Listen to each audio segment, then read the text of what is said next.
Toda a igreja na paz do Senhor. Vamos orar. Senhor nosso Deus e nosso Pai, em o nome do Senhor Jesus, meu Deus, muito obrigado, Senhor. Aleluia! Teu Espírito tem liberdade, Jesus, nesse lugar. Em nossas vidas, meu Deus. Pai amado, abençoa teu povo, abençoa tua igreja, Senhor. Pai amado, chegou agora a hora de ouvirmos a voz do Senhor, a palavra do Senhor. Senhor, fala o teu povo, meu Deus, o que precisamos ouvir, Senhor. Abençoa teu servo, pastor Lúcio, meu Deus, que o teu Espírito Santo dê graça, dê unção e usa poderosamente para a glória do teu nome, Jesus. Que a partir deste exato momento estejamos mais e mais atentos a ouvir a tua palavra, crer na tua palavra, andar na tua palavra para a glória do teu nome. No nome do Senhor Jesus, Pai, é o meu clamor, meu Pai, minha súplica. Amém, Jesus.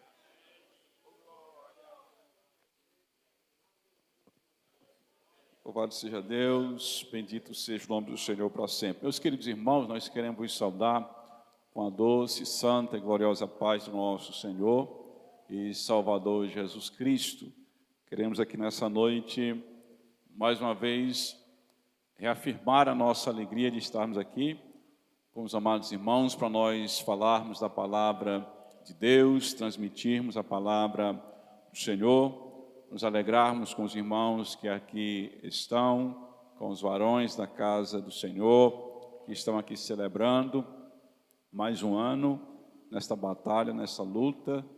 E ao adentrar nesse templo, eu gosto sempre de recordar, né? Talvez alguém posso até pensar, mas o pastor sempre fala as mesmas palavras, né? Mas é verdade, os sentimentos que nos marcam, que nos fazem recordar bons tempos, a gente precisa expressar, a gente precisa transmitir. E eu me alegro muito, pastor Alonso, quando eu venho aqui ao Ministério de Bela Vista, porque eu sei que esta igreja é uma igreja séria, que tem história, que tem doutrina, que tem cooperado para o avanço do Evangelho aqui nessa cidade de Acarape, né? Eu costumo dizer que a Igreja de Deus no Brasil é uma igreja que é irmã desta igreja, né? Aqui na sede do município, as nossas igrejas, né? A Igreja de Deus, elas são bem perto a data de inauguração, né? A Igreja de Deus foi inaugurada em abril de 2002 e o Ministério de Bela Vista foi em junho, né? Junho de 2002, é isso? Então, nós temos um parentesco muito forte, as igrejas, né? Eu estive na inauguração dessa obra, desse trabalho, né? E nos alegramos ao ver o crescimento do reino de Deus, porque a igreja, ela nunca pode parar de avançar, de crescer. Ela pode até começar pequena, porque todo trabalho é assim, começa pequeno. Às vezes alguém até não dá nada pelo trabalho, porque até zomba do trabalho, dizendo é tão pequeno, não vai para frente, mas ele não sabe que é obra de Deus. E a obra de Deus ninguém pode deter, ninguém pode parar, ninguém pode se opor, e se opor à obra de Deus, Deus derruba. Não tem como parar, porque a obra de Deus, ela triunfa, a obra de Deus, ela avança, e ela avança no poder do Espírito Santo, e o Espírito Santo nunca vai deixar a obra dele parar nessa terra. Então eu me alegro quando eu venho aqui, quando a gente pode então compartilhar a palavra do Senhor, quando o irmão Antônio Carlos nos convidou, sentimos também o peso da responsabilidade. Aqui temos homens e mulheres, homens de Deus, que conhecem aqui a palavra, que poderiam também transmitir a mensagem, né? Está aqui a minha retaguarda, o pastor Alonso, que também tem a liberdade de aparar as arestas depois da pregação, né? Alguma coisa. Nós louvamos a Deus por estarmos aqui nessa igreja avivada e maravilhosa. Mas vamos então para a palavra. Vamos abrir a Bíblia em segunda carta de Paulo a Timóteo, capítulo número 2. E louvado seja Deus. E o versículo, se os irmãos me permitem, eu queria ler. Louvado seja o nome do Senhor. Do versículo 1 até o versículo de número 15, que é o tema desta festividade. Segunda carta de Paulo a Timóteo, capítulo 2 e verso 1, para a nossa melhor compreensão nessa noite, em nome de Jesus. Louvado seja Deus. Bendito é o nome do Senhor para sempre. Aleluia. Louvado seja Deus. Diz assim o texto: Tu, pois, meu filho, fortifica-te na graça que há em Cristo Jesus. E o que de mim, entre muitas testemunhas, ouviste, confia-o a homens fiéis que sejam idôneos para também ensinarem os outros. Sofre, pois, comigo as aflições como um bom soldado de Jesus Cristo. Ninguém que milita se embaraça com os negócios desta vida, a fim de agradar aquele que o alistou para a guerra. E se alguém também milita, não é coroado, senão militar legitimamente. O trabalhador que trabalha deve ser o primeiro a gozar dos frutos. Considera o que eu te digo, porque o Senhor te dará entendimento em tudo. Lembra-te de Cristo Jesus, que é da descendência de Davi, ressuscitou dos mortos, segundo o meu evangelho, pelo que sofro trabalhos e até prisões como um malfeitor, mas a palavra de Deus não está presa. Portanto, tudo sofro por amor dos escolhidos, para que também eles alcancem a salvação que está em Cristo Jesus com glória eterna. Palavra fiel é esta, que se morrermos com Ele, também com Ele viveremos. Se sofrermos, também com Ele reinaremos. Se o negarmos, também Ele nos negará.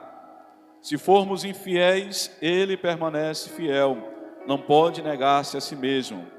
Traz essas coisas à memória, ordena-lhes, dizendo diante do Senhor, que não tenham contendas de palavras, para que para nada aproveitam, e são para a perversão dos ouvintes. Procura apresentar-te a Deus, aprovado, como obreiro que não tem de que se envergonhar, e que maneja bem a palavra da verdade. Poder sentar-se em nome do Senhor Jesus. Meus queridos irmãos, o que é que nós temos aqui nesse texto, nessa noite? Em primeiro lugar, louvar a Deus pela escolha dessa palavra. É uma palavra muito atual, é uma palavra muito necessária para os nossos dias. Esse texto que foi escolhido está entre as cartas pastorais escritas pelo apóstolo Paulo. Os irmãos lembram que Paulo ele escreveu as suas cartas destinadas à igrejas, e apenas 3 cartas destinadas a pessoas, que foi justamente as cartas a Timóteo, carta a Tito e carta a Filemon. E essas cartas são chamadas, meus irmãos, de cartas pastorais, porque elas têm um tom de ensinamento, elas têm um tom mais doutrinário, elas têm um tom mais para ensinar os novos obreiros a continuarem firmes, a continuarem perseverantes, a continuarem atuantes, a continuarem avivados com o passar do tempo, a não desistirem por causa das lutas, a não desistirem por causa das perseguições, a não desistirem por causa das dificuldades. Então o apóstolo Paulo, ele trata de orientar a liderança da igreja. Essa carta, ela é uma carta para a liderança. Essa é uma carta para aquele que é líder na igreja, mas não somente restrita àqueles que são líderes na igreja, para todos aqueles que desejam servir a Deus com fidelidade, temor e tremor. Paulo, ele foi, posso dizer, o maior dos apóstolos, no que diz respeito ao seu trabalho de evangelismo, de plantação de igreja, no seu trabalho de formar, de levantar novas lideranças para dar continuidade ao trabalho do Senhor. Interessante que quando Paulo ele escreve a primeira carta a Timóteo, é uma carta mais endereçada com o objetivo de fazer com que Timóteo alertasse a igreja a respeito de falsos ensinamentos que estavam adentrando no seio da igreja. Mas quando chegamos na segunda carta que ele escreve para o jovem Timóteo, é uma carta com um tom mais de despedida, é uma carta com um tom mais de chamada de atenção, porque Paulo ele sabia, meus irmãos, que estava chegando o momento final da sua vida. O apóstolo Paulo sabia que estava chegando o momento da sua partida. O apóstolo Paulo sabia, porque Deus já tinha revelado que dali daquela condição que ele estava, ele ia partir para a glória. Mas o que era que estava preocupando o apóstolo Paulo naquele momento? Paulo estava ali encarcerado, esperando o julgamento, e nós sabemos que no julgamento de Paulo ele seria condenado. Mas uma coisa estava preocupando o coração do apóstolo Paulo, que era justamente a continuação da obra de Deus. O apóstolo Paulo estava preocupado, meus irmãos, não com a sua morte, não com a sua partida, mas ele estava preocupado, sabem o quê? Quem é que vai dar continuação à pregação do Evangelho depois que eu partir? Essa era a maior preocupação do apóstolo Paulo. A continuação da evangelização, a continuação da pregação da palavra, a continuação da missão da igreja. Meus irmãos, e hoje os dias também, nós precisamos parar para meditar sobre a continuação da obra do Senhor. A obra do Senhor, ela é uma obra geracional, ela alcança a geração dos filhos, ela alcança a geração dos netos, ela alcança a geração dos bisnetos, ela alcança as mais longínquas gerações. A vontade de Deus é que o Evangelho se perpetue para sempre, porque o Evangelho é o poder de Deus. Somente o Evangelho pode salvar, somente o Evangelho pode libertar, somente o Evangelho de Cristo Jesus pode dar sentido para a existência do homem e da mulher. Louvado seja Deus. Preocupação do apóstolo Paulo: quem é que vai dar continuação a essa obra? Quem é que vai ocupar o meu lugar quando eu não estiver mais aqui? Quem são as pessoas que eu posso confiar, que não vão deixar, que não vão faltar na pregação, que não vão deixar o mal dominar a terra, mas que vão se levantar como boca de profeta e anunciar a verdade, a graça e a justiça de Deus? Aleluia. Ele estava preocupado com a continuação da obra do Senhor. E quando ele olha ao seu redor, há dois jovens que estão mais próximos a ele. Inclusive, ele chama esses moços de filhos na fé, porque na verdade eles foram discipulados pelo apóstolo Paulo. O primeiro deles era Timóteo. Os irmãos bem sabem a história de Timóteo, que tinha uma relação de amizade muito forte com o apóstolo Paulo. E meus irmãos, eu quero tecer algumas considerações a respeito dessa amizade, dessa proximidade que o apóstolo Paulo ele tinha com o jovem Timóteo. De maneira que ele escreve a segunda carta a Timóteo para orientá-lo, para encorajá-lo a respeito do que ele ainda iria vivenciar no ministério, sobre as lutas que ele iria ainda enfrentar na continuação da pregação do Evangelho. É justamente nessa carta que ele vai dizer que os últimos dias seriam fáceis, amém? A gente, quando vem pregar na igreja doutrinada, a gente não pega ninguém na pegadinha, né? Os irmãos conhecem a Bíblia. Os últimos dias não seriam nada fáceis. Os últimos dias seriam difíceis e trabalhosos. Seriam dias difíceis. Seriam dias de choro para aqueles que querem servir a Deus em espírito e em verdade. Seriam dias de luta. Seriam dias que exigiriam da igreja um esforço maior. Aleluia. E às vezes, meus irmãos, Deus está olhando para nós, varões da casa de Deus. Eu vou aplicar para os varões, mas também posso aplicar para as mulheres, mas também posso aplicar para os homens, para a juventude, para as crianças, para a mocidade, para os anciões, para todos nessa noite podem ser contemplados com esta palavra. O que muitas vezes a gente precisa fazer é um esforço a mais. Era isso que Paulo estava escrevendo para o jovem Timóteo, para querer orientá-lo, principalmente a respeito de como seriam os últimos dias da igreja sobre a face da terra. Paulo ele escreve, e ele vai escrever para encorajar. Nessas últimas palavras, antes da sua morte, Paulo ele vai chamar Timóteo de filho amado. porque havia uma relação de amizade, proximidade, havia um amor recíproco de Paulo para Timóteo e também de Timóteo para Paulo. Ele tinha uma liderança muito presente, uma liderança muito forte na vida do jovem Timóteo, porque o crente que é inteligente, ele sabe reconhecer a sua liderança, ele sabe chegar junto e aprender com a sua liderança, ele sabe encostar, ele sabe sentar e ouvir os conselhos do seu líder, ele sabe, ele aprendeu, ele é uma pessoa ensinável, e assim era Timóteo. Era uma pessoa que se podia discipular, era uma pessoa que se podia transmitir conselhos práticos da experiência de alguém que já tinha caminhado um pouco mais que ele. E como isso é bom, como isso é importante, irmãos, para o dia de hoje. Transmitir conselhos, ouvir, melhor dizendo, os conselhos daqueles que vieram antes de nós, daqueles que caminharam nesse caminho antes de nós, daqueles que quando nós chegaram, eles já estavam aqui pregando a palavra, levantando igreja, pintando parede, botando tijolo na construção da obra do Senhor. Aleluia! Homens que passaram, mas que deixaram o seu legado na história da igreja.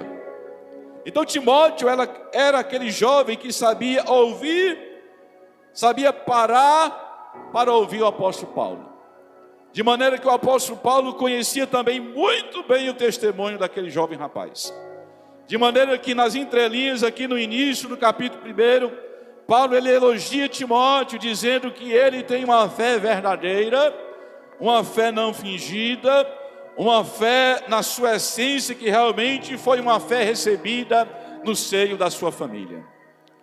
Timóteo ele foi um homem totalmente preparado, meus irmãos, desde a sua meninice. Timóteo ele foi um varão preparado desde a sua mocidade. Em primeiro lugar, ele foi influenciado pela sua avó Lóide e pela sua mãe Eunice, de quem ele conheceu as sagradas letras, de quem ele pôde aprender, receber os primeiros conselhos, mas o seu mentor principal foi o apóstolo Paulo.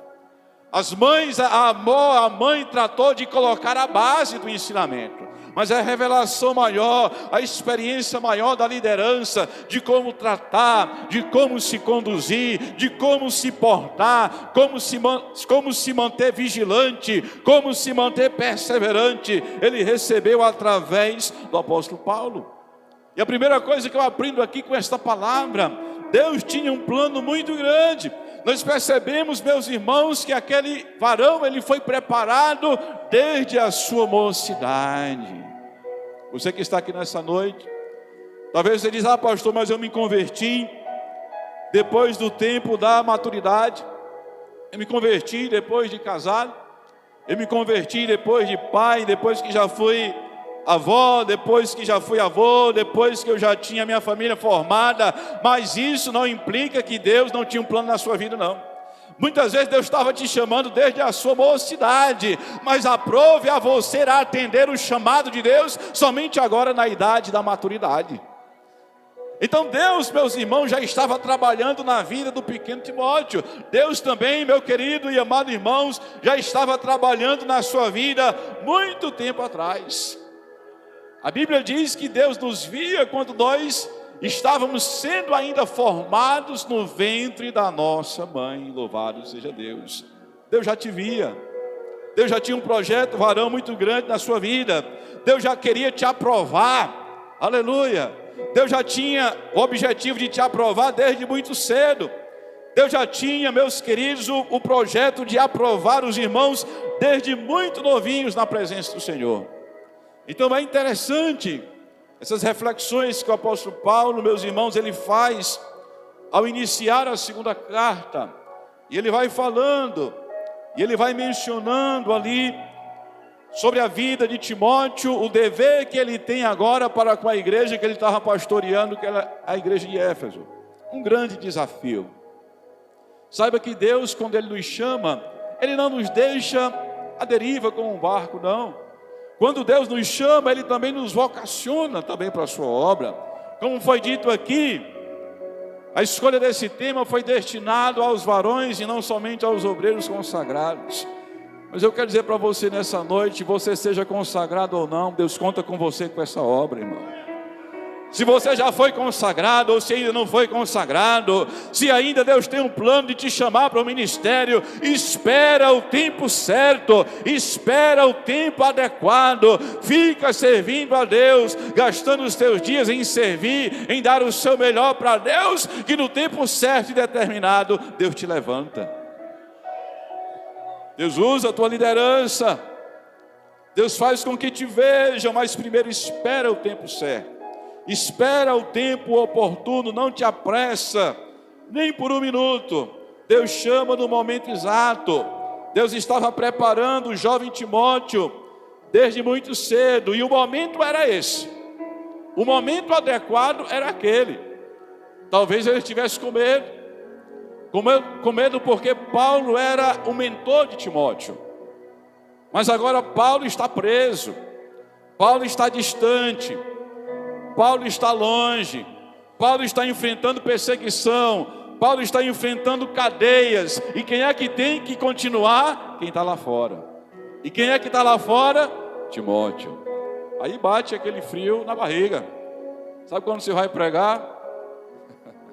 Bate aquele frio na barriga, aquela responsabilidade. Então, meu irmão, minha irmã, imagina a responsabilidade. E o peso da chamada estava sobre os ombros de Timóteo. E por ele ser muitas vezes novo, inexperiente, ele estava um pouco que meio temeroso. Mas o apóstolo Paulo trata de elogiá-lo, dizendo: Timóteo, eu conheço a tua fé. Eu sei que a tua fé não é fingida, é uma fé verdadeira. Aleluia. Oh, meu irmão, Deus te conhece. Deus te conhece do íntimo da tua alma. Deus conhece a qualidade da essência da tua fé com que tu tens servido a Deus. Às vezes você está com medo, mas esse medo não anula a tua fé. Não deixa o medo parar a tua fé, não deixa o medo parar a tua caminhada, não deixa o medo parar a tua chamada na presença do Senhor. Vai para frente, luta, persevera, te anima, te fortalece na presença do Senhor, porque certamente Deus conta contigo nesta obra. Louvado seja o nome do Senhor. Há algo interessante, meus irmãos, sobre a chamada de Timóteo. Algo muito interessante. E eu quero pregar nessa noite sobre algumas características de um homem realmente aprovado por Deus. O tema do congresso é varões aprovados por Deus. E quais são as características de um homem genuinamente, biblicamente, teologicamente aprovado, reconhecido por Deus como homem de Deus? Ele tem característica. Não é de qualquer jeito. Não é de qualquer maneira, eu preciso aqui lhes comunicar. Há características, e o interessante que eu vejo, meus irmãos, essa característica da vida de Timóteo. Principalmente ali, meus amados, no capítulo 16 de Atos dos Apóstolos. Lá está Paulo, em viagem missionária, e ele encontra quem? Encontra Timóteo. Encontra Timóteo junto à sua avó e junto à sua mãe. E Paulo, ele vê aquele rapaz, aquele homem de Deus, ainda muito jovem, mas diz a Bíblia que toda a igreja dava testemunho da fé, da qualidade que ele tinha na presença de Deus. Então o homem de Deus realmente aprovado, ele tem a aprovação da igreja. A igreja vê, a igreja reconhece os frutos, e não somente a igreja, o mundo também vê, o mundo também dá testemunho, o mundo também reconhece. Quando passa um homem de Deus na rua, o povo aponta e diz: lá vai um santo homem de Deus. Lá vai um homem que é separado do mundo. Lá vai um homem que dá testemunho que realmente conheceu Jesus, que teve a sua vida transformada pelo poder restaurador do Evangelho de Cristo Jesus. Quando nós chegamos ali no capítulo 16, vemos o encontro, meus irmãos, de Paulo com Timóteo. E nós vemos ali a primeira característica que eu quero transmitir aos irmãos nessa noite. Um varão aprovado por Deus não se limita a fazer somente o seu dever. Ele vai muito além da sua obrigação. Um varão aprovado por Deus, Ele não se limita a fazer somente aquilo que está no seu dever. Ele vai muito além da sua obrigação. Aleluia. Muitas vezes Deus nos prova. Deus provou Timóteo. Pastor, e quando foi que Deus provou Timóteo? Foi logo no início, porque a prova, meu irmão, não tem hora. Alguém pensa, é só depois da metade do caminho. Não, é só no final. Não, quando Deus quer, Ele prova. A Bíblia diz que Jesus, Ele foi para a prova, foi antes de começar o ministério, e foi o Espírito Santo que levou Jesus ao deserto, para Ele ser provado, para Ele ser tentado pelo diabo.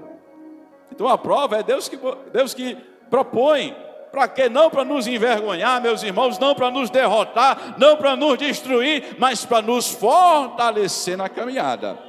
A provação não vem para te destruir, a provação não vem para te parar, a provação não vem para nos deter, a provação vem em primeiro lugar porque Deus não dá vitória de graça para ninguém. Até Jesus, para ter vitória, Ele teve que vir ao mundo, que doar a sua vida, tomar a forma de servo, se entregar na cruz do Calvário, para o terceiro dia Ele ressuscitar dos mortos.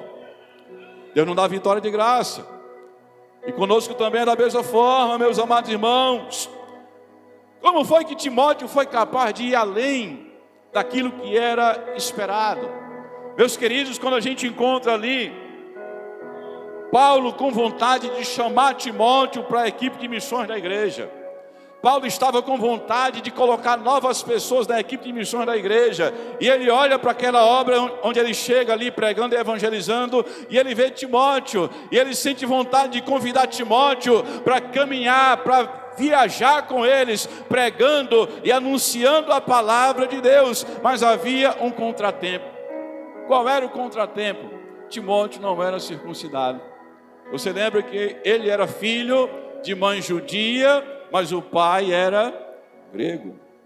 Então, para o judeu, Timóteo, ele era um mestiço, não era considerado da linhagem realmente judia, porque embora a sua mãe fosse judia, o seu pai era grego. Então, para o judeu, ele era tão mestiço como qualquer outro gentil. E Paulo chama ele. E Paulo, sabendo que ele não era circuncidado, é interessante isso aqui. Paulo, ele orienta e aconselha, olha, irmão, como se podia ensinar Timóteo. Paulo chega ali para Timóteo, para aquele varão, e diz, olha, eu quero te levar na equipe de missões, mas só tem um problema, tu não és circuncidado. E quando nós chegar em um lugar em que só tem aqueles judeus dos brabos, vai dar trabalho.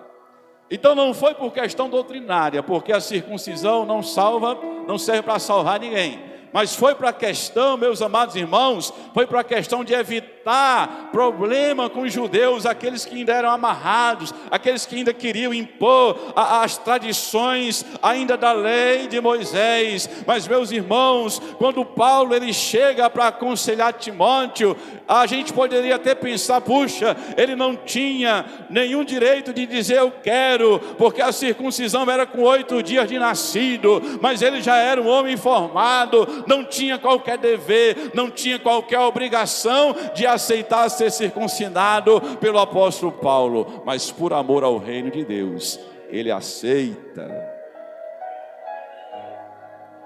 Por amor à missão, ele aceita.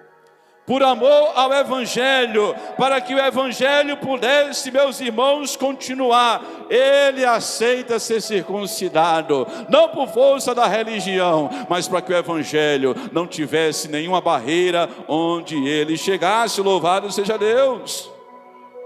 Timóteo não se limitava somente à sua obrigação, e nessa noite também Deus nos faz meditar sobre isso.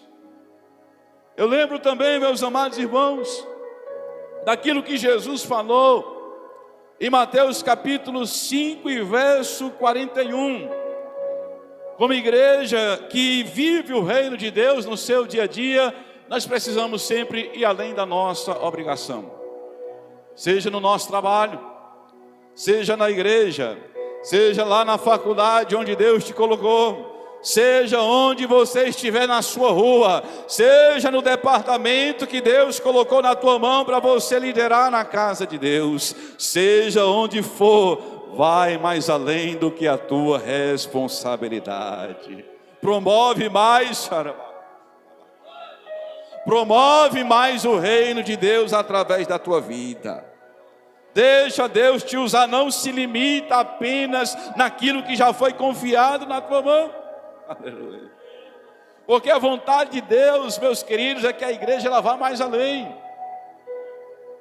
que multiplique talentos, que vá à frente, que não se limite. Louvado seja o nome do Senhor.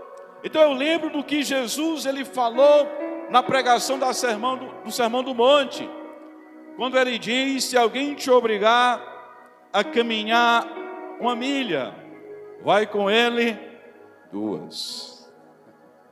Se alguém te obrigar a caminhar 1 milha, vai com ele 2. Louvado seja o nome do Senhor.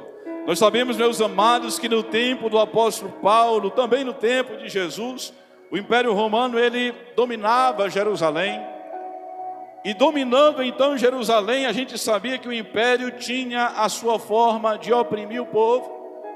O império tinha a sua maneira de manter o povo acorrentado, de manter o povo ali, muitas vezes até como o governo faz hoje, né, ali preso, né, calado na sua, né? Então o Império Romano sabia como dominar a população. Como é que o Império Romano dominava a população naquele tempo? Em primeiro lugar, através da cultura. Onde eles chegavam, eles imprimiam a cultura que eles tinham em cada cidade. E às vezes começavam a fazer alguma benfeitoria para que os cidadãos aceitassem então a imposição daquele império na sua cidade. Então uma das formas de manter a dominação era através da cultura, era através de melhorias que eles faziam naquela vila, naquela comunidade. Mas havia uma segunda forma: o Império Romano dominava através do seu exército. Meus queridos, no período áureo do Império Romano, ele chegou a ter cerca de 50 legiões de soldados romanos espalhados pelo Império. E ele espalhava esse exército nas colônias maiores para impor respeito, para impor medo, para que as pessoas não se levantassem contra o Império.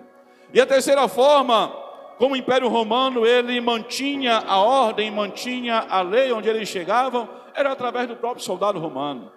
Meus queridos irmãos, a pior coisa que acontecia era no final do dia, você está cansado do seu dia de trabalho, você está fechando ali a sua empresa, a sua loja, você largar do seu trabalho e você se deparar com um soldado romano.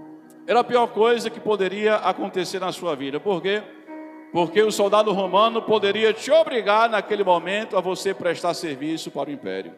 Eles poderiam te obrigar a carregar a mochila deles, eles poderiam te obrigar a trabalhar num campo naquele momento, eles poderiam te obrigar a que você abrisse mão de algum bem que ele visse na sua mão naquele momento para doar ao império. Então a pior coisa que o judeu ele temia naquela época era ver, meus irmãos, um soldado romano na sua frente. Eles tinham medo, eles não queriam. Aliás, eles não tinham só medo, eles tinham raiva.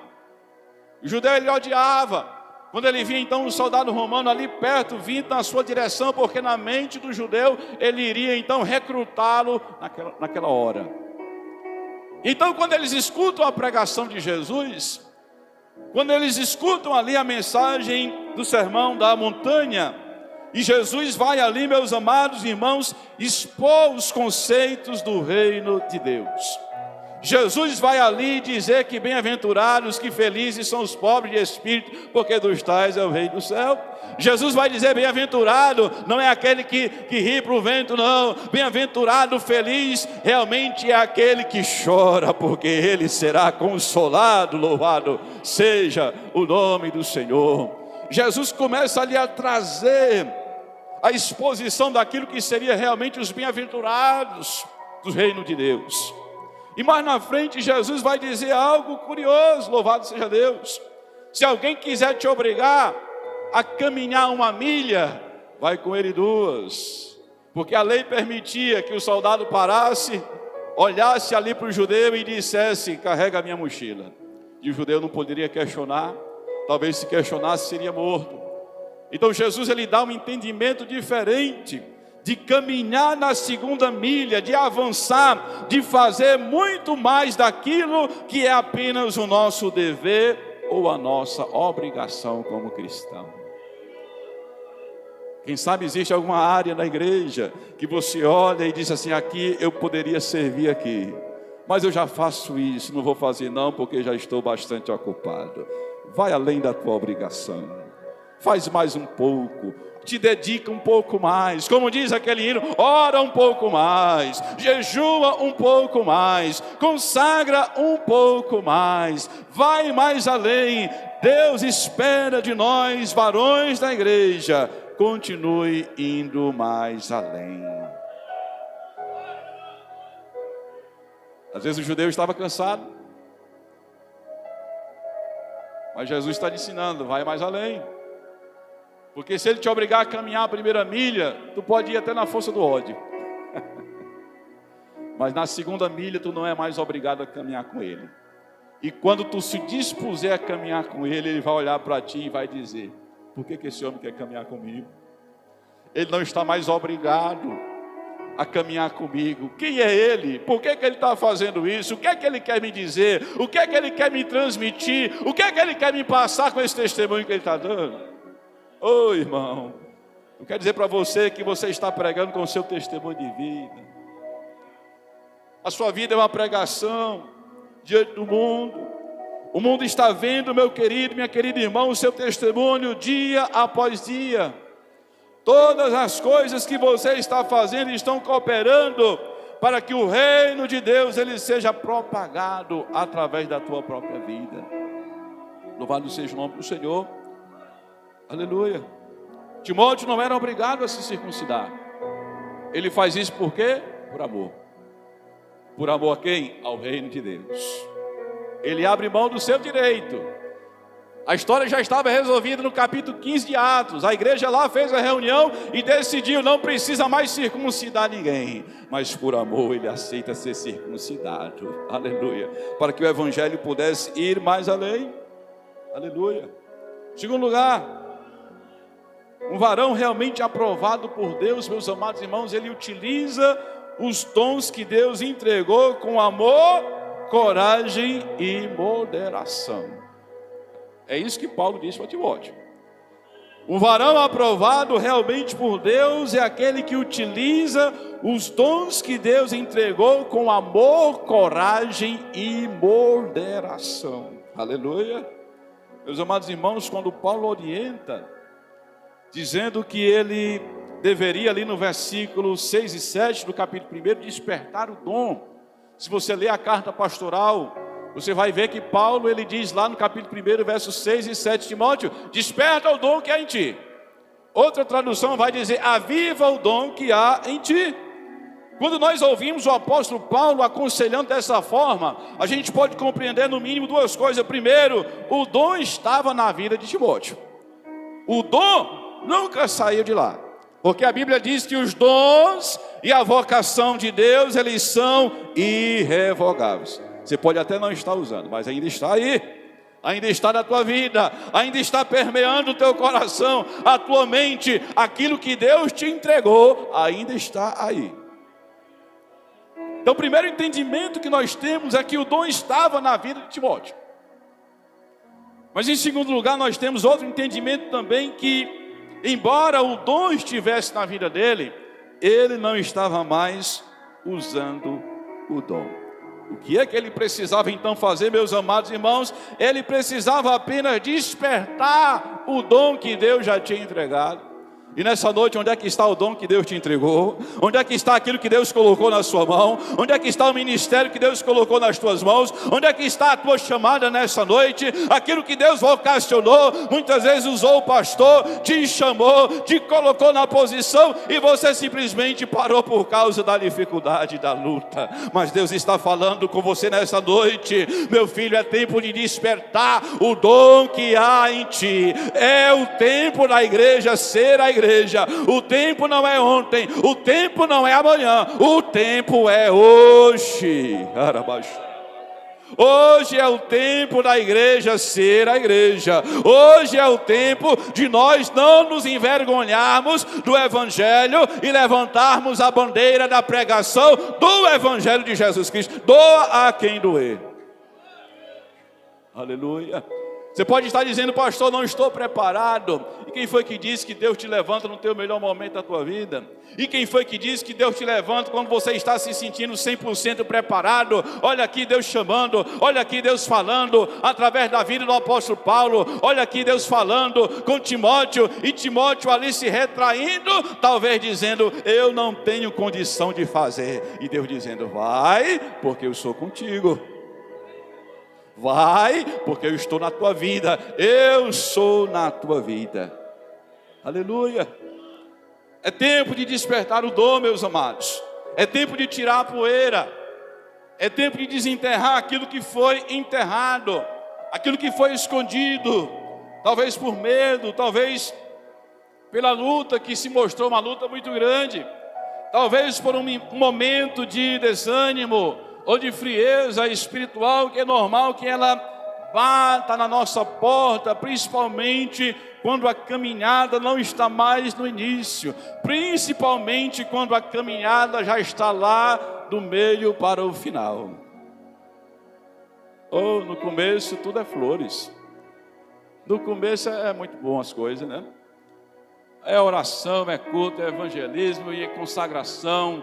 Chega, acordou 6 horas, 6:05, já está na igreja, não dá tempo nem a abotoar os botões, já está aqui orando, já está consagrando, leu a Bíblia em 6 meses, ou o que 6 meses? Leu a Bíblia em 3 meses, se dedicou, buscou, recebeu até o batismo do Espírito Santo. Por quê? Por causa da dedicação. E quanto mais dedica, mais Deus entrega. Quanto mais dedica, mais Deus vai te entregar.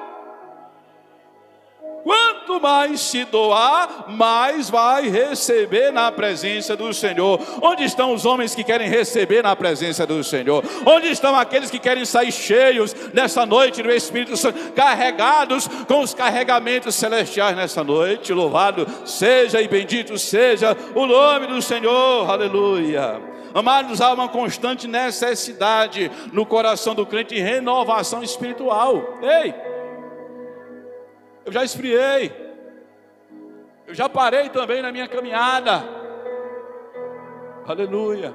Já teve momentos que eu disse: Senhor, não vai dar mais para continuar, meu Deus, a luta está grande, Senhor, não sou mais o mesmo, não tenho mais força, não tenho mais condição, meu Deus, eu conheço a verdade, mas eu acho que não vai dar para continuar. Ah, meu querido, é nesses momentos que aquilo que Deus reservou de melhor, ele se torna realidade na sua vida. Sabe por quê? Porque Deus não desiste de ninguém. Você pode ter desistido até de Deus, você pode estar aqui nessa noite, mas o seu coração pode estar em 2 pensamentos, não sei, Deus sabe, mas eu quero lhe dizer nessa noite, que Deus não desistiu da sua vida, Deus não desistiu da tua casa, Deus não desistiu da tua família, Deus não desistiu de te usar ainda nessa terra. Bendito seja o nome do Senhor para sempre. Deus não desiste de ninguém. E às vezes a luta, ela é um sinal que Deus não desistiu de você. A luta na vida de Jonas foi um sinal: Deus não desistiu de você, Jonas, vai fazer aquilo que Deus quer. Às vezes a luta não é um indicativo que Deus nos abandonou, não. É um indicativo que Deus quer orientar a rota do nosso navio. Às vezes nosso barco está aí, né, pastor? Para a direita, para a esquerda, parece que não vai. Aí Deus, peraí, vou orientar ele, vou fazer ele orar mais, vou fazer ler mais a Bíblia, consagrar mais, jejuar mais, se humilhar mais. Em terceiro lugar, estou quase terminando. Um varão aprovado por Deus, ele se fortalece com a graça que há em Cristo Jesus. Amém?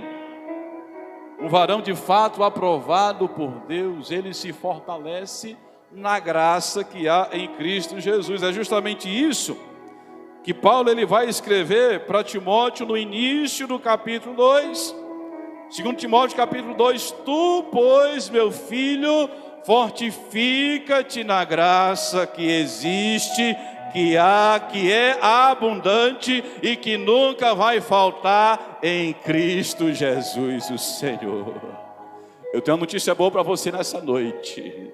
O portal da graça, aleluia, a fonte de graça nunca vai secar. Toda vez que você precisar beber dessa fonte de graça, você pode se chegar ao Senhor, porque está aberto, está pronto a fonte de graça. Louvado seja o nome do Senhor para sempre, aleluia. Meus irmãos, quando nós falamos em graça, em se fortalecer na graça, graça, favor imerecido, aquilo que nós não merecemos, mas Deus, por bondade e misericórdia e por graça, Ele nos dá. A Bíblia diz que pela graça nós somos, oh meu Deus, ajuda, pela graça nós somos salvos. A graça te salva, a graça me salva, a graça de Deus salvou a nossa vida. Não é à toa que Paulo está dizendo: olha, Timóteo, tu não te preocupa na tua caminhada. Vai chegar um momento de perseguição, vai chegar um momento de aflição, vai chegar um momento que quanto mais tu levantar para pregar, para evangelizar, para dar testemunho daquilo que Deus fez na tua vida, mais a perseguição vai aumentar, mais a luta vai aumentar. Mas Timóteo, tem uma coisa: não te preocupa, te fortalece na graça que há no Senhor e Salvador Jesus Cristo. Meus irmãos, a graça salva, a graça fortalece a nossa vida. É a graça que nos justifica. Louvado seja o nome do Senhor. O Senhor nos justifica através da sua graça. A graça de Deus, ela é suficiente sobre a nossa vida. Quando Deus, ele fala com o próprio apóstolo Paulo, enquanto ele ora, pedindo que Deus tirasse aquele espinho na carne, aquele sofrimento, aquela angústia, aquela dor, aquele sentir que ele queria que Deus tirasse. Mas Deus disse para ele: olha, essa luta aí que está te fortalecendo, essa luta é esse espinho na carne aí que vai te manter aí, porque a graça de Deus está se tornando abundante na tua vida, nos teus aparentes momentos de fraqueza. Ô meu irmão, Deus te fortalece, Deus me fortalece nos nossos aparentes momentos de fraqueza. A graça de Deus nos ensina que nós temos que renunciar ao padrão desse mundo. A graça de Deus, meus amados, ela fortalece o cansado. Quando ele fala para Paulo: tu, pois, meu filho, fortifica-te na graça que há em Cristo Jesus. Não há nada que a graça de Deus não possa operar na nossa vida. Não sei como você chegou aqui nessa noite, mas só te dou um conselho: não sai desse lugar sem deixar a graça de Deus operar na tua vida. Não sai desse lugar da mesma forma que você chegou.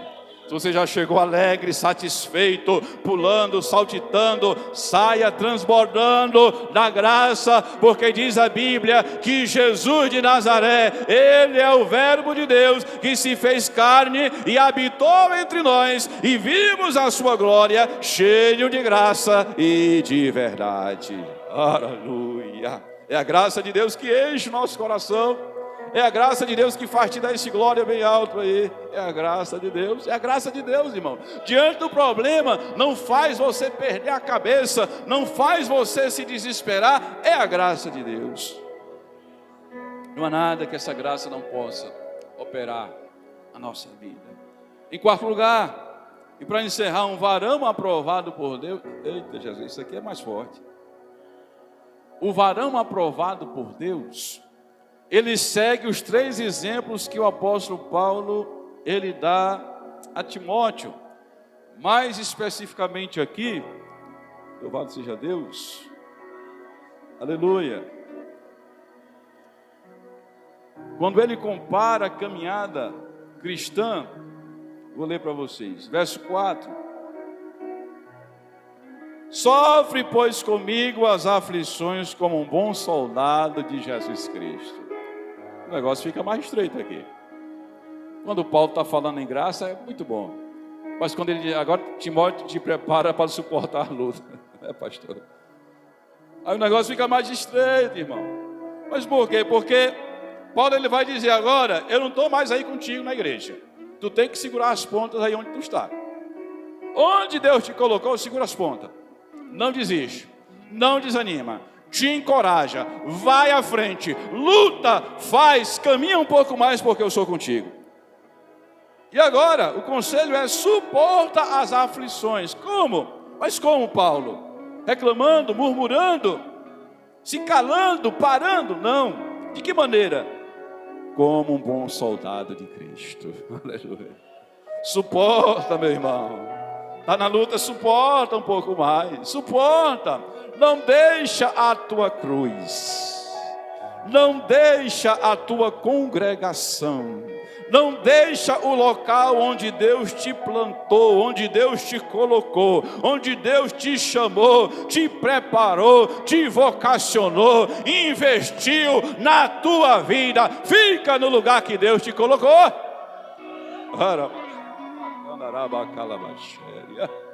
Aleluia.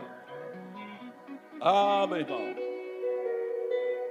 A gente pensa que é brincadeira Deus tirar um homem lá do mundo, bebia cachaça, farriava, prostituía, mentia, roubava, fazia tudo errado.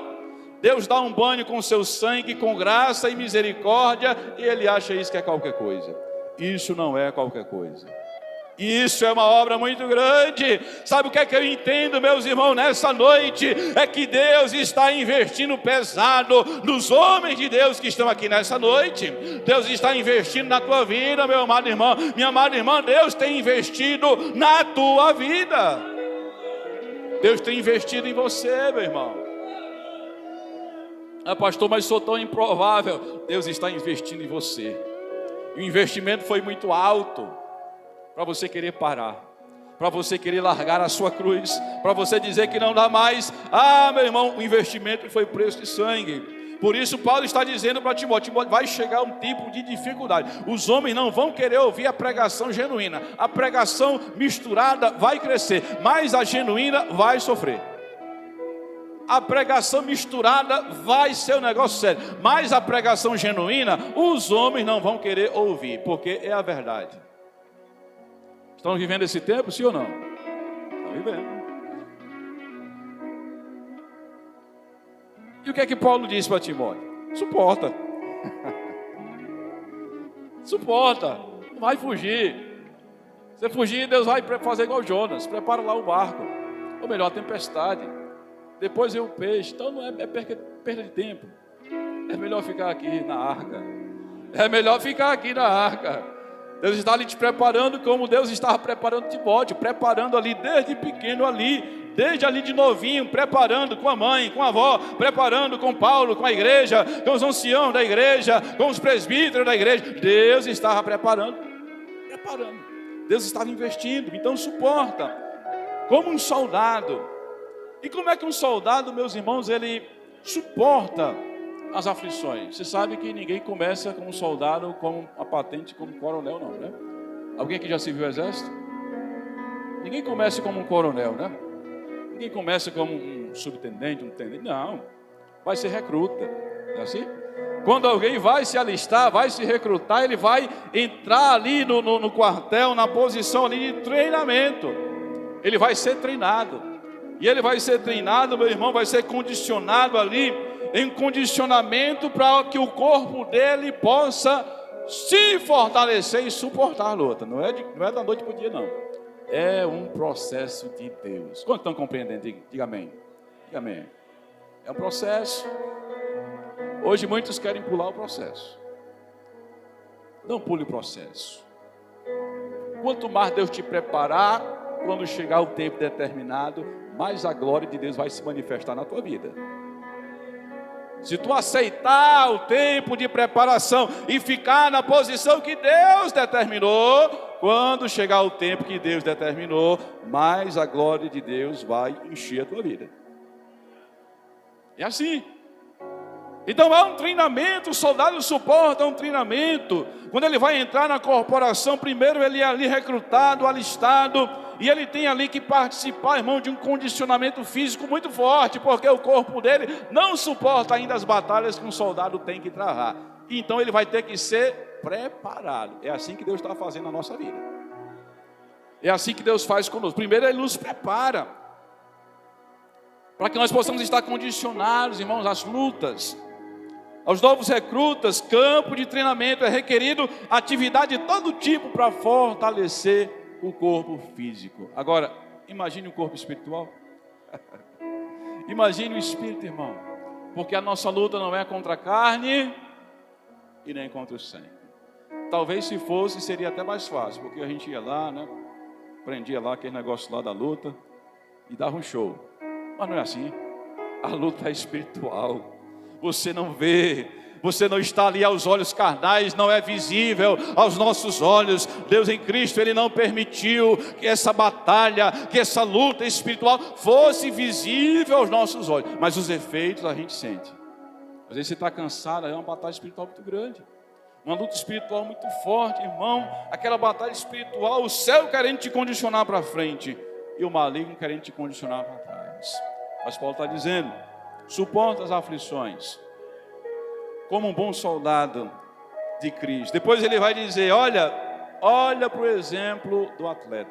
Mesma coisa, está ali sendo condicionado o seu corpo para que ele possa ali estar preparado, ó meus irmãos, para atingir o alvo. Da mesma forma, irmão, o lavrador, Paulo vai continuar falando e pregando. Ele vai dar esses 3 exemplos: o soldado, o atleta e o lavrador. E quais são, pastor, as 3 coisas que estão presentes, tanto na vida do soldado, como também na vida do atleta, como também na vida do lavrador? O que é que está presente? Em primeiro lugar, eles tinham um objetivo, eles tinham foco, eles tinham ali olhando para o alvo, eles olhavam constantemente para o alvo, não podiam abrir mão de vencer. Essa é a palavra que Deus tem para você nessa noite. Você não pode abrir mão de ser um vencedor, mas tem que ter disciplina. A disciplina de um soldado, a disciplina de um lavrador que vai lá, olha a luta, prepara a terra, prepara o campo, lança a semente. Depois tem que ver se os inimigos vão lá para querer roubar, né? Que de repente cresce e alguém vem querer colher o fruto. Então é um processo muito grande. Mas no final das contas, irmão, no final das contas, vai colher. No final das contas vai ser aprovado, porque não existe varão aprovado sem primeiro passar pela prova que Deus determinou. Primeiro ele tem que ser provado. Como é que nós vamos dizer que alguém é aprovado se ele nunca foi provado? Como é que eu vou dizer que alguém tem a característica de um vencedor se nunca enfrentou uma luta, uma dificuldade, meus irmãos? Então, meus queridos, Deus nos prova para nós podermos ser homens aprovados diante da presença de Deus. Suporte a luta, suporte as provas, vá muito além daquilo que Deus colocou em suas mãos. Faça mais, faça melhor, se dedique. O céu vai te honrar, Deus vai te honrar, mas primeiro te dedica. Não existe honra sem dedicação. Aí por aí fora o negócio está bem assim, querendo a honra antes do esforço. Mas não, primeiro é o trabalho, a dedicação, e se Deus Ele permitir, vem a honra. Amém? Quero então agradecer essa rica oportunidade. Quero louvar a Deus, irmãos, e pedir a oração da igreja. Estamos aqui satisfeitos e felizes por estarmos aqui em mais uma festividade do Ministério de Bela Vista, nos alegrando aqui com esses varões abençoados, maravilhosos. Agradecer ao pastor Alonso pela confiança, pela amizade, pela reciprocidade para com o ministério e a amizade com que nós temos com essa amada igreja do Senhor. Amém.